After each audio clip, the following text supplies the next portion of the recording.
India merupakan proses membahagi anak benua di sepanjang garis sektarian yang terjadi pada tahun 1947 ketika India memperoleh kemerdekaannya dari British Raj.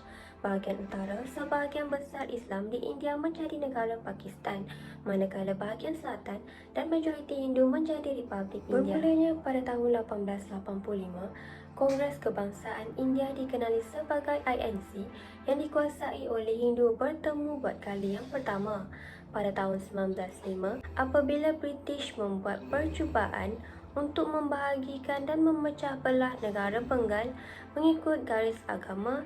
INC membawa bantahan besar terhadap rancangan tersebut.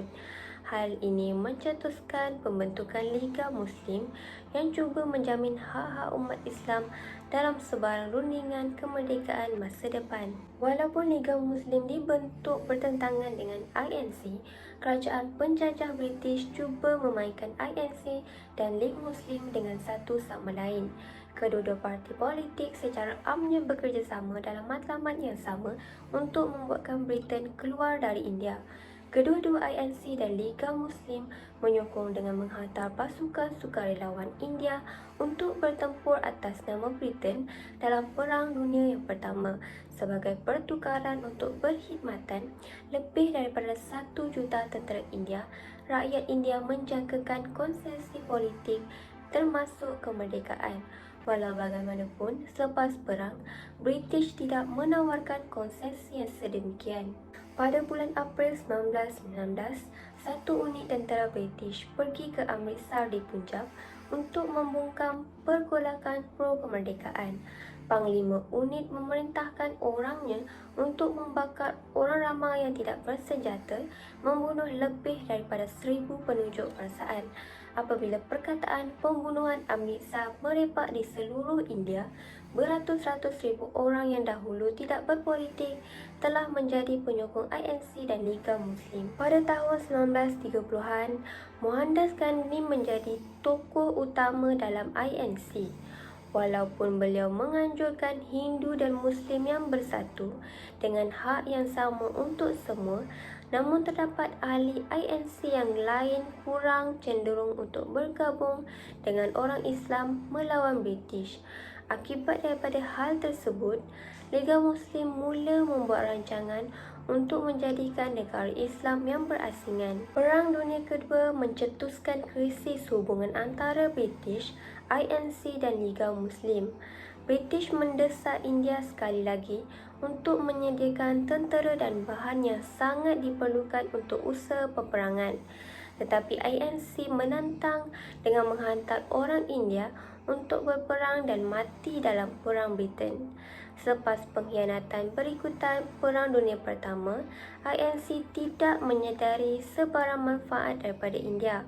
Walau bagaimanapun, Liga Muslim memutuskan untuk menyokong permintaan Britain untuk menjadi sukarelawan dalam usaha untuk menggugat permintaan British dalam menyokong negara Islam di India selepas pasca kemerdekaan. Pemimpin Liga Muslim iaitu Muhammad Ali Jinnah memulakan kempen umum yang memihak kepada negara Islam yang terpisah.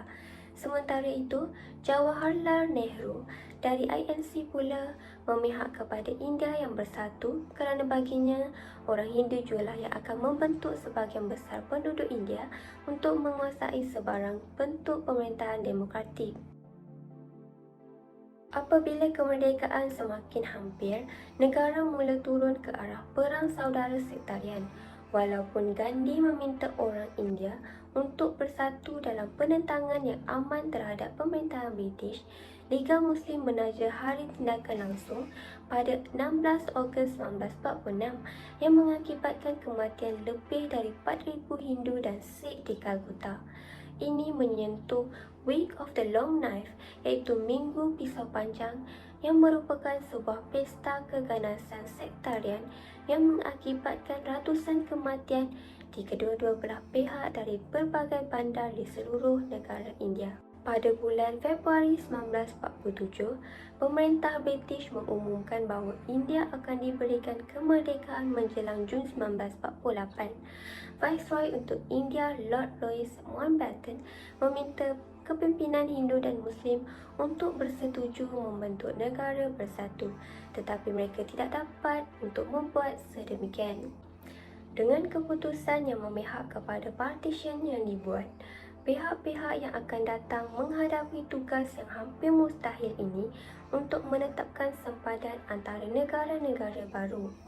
Orang-orang Muslim menduduki dua kawasan utama di utara di seberang negara, dipisahkan oleh bahagian majoriti Hindu. Di samping itu, kebanyakan ahli India Utara di mana kedua-dua agama bercampur-campur tidak menyebut populasi Sikh, Kristian dan agama minoriti yang lain. Sikh berkempen untuk negara mereka sendiri, tetapi rayuan mereka ditolak. Di wilayah Punjab yang kaya dan subur, masalah yang dihadapi adalah melampau dengan campuran Hindu dan Muslim. Tidak ada pihak yang mahu melepaskan tanah yang berharga ini dan kebencian sektarian berlarutan tinggi. Sempadan itu ditarik ke tengah-tengah wilayah antara Lahore dan Amritsar. Di kedua-dua belah pihak, orang ramai bergegas ke bahagian kanan sempadan atau didorong dari rumah mereka oleh jiran mereka yang lama. Sekurang-kurangnya 10 juta orang melarikan diri dari utara atau selatan, bergantung kepada kepercayaan mereka, dan lebih daripada 500,000 terbunuh dalam huru-hara tersebut. Tren penuh pelarian telah ditetapkan oleh militan dari kedua-dua pihak dan semua penumpang dibunuh.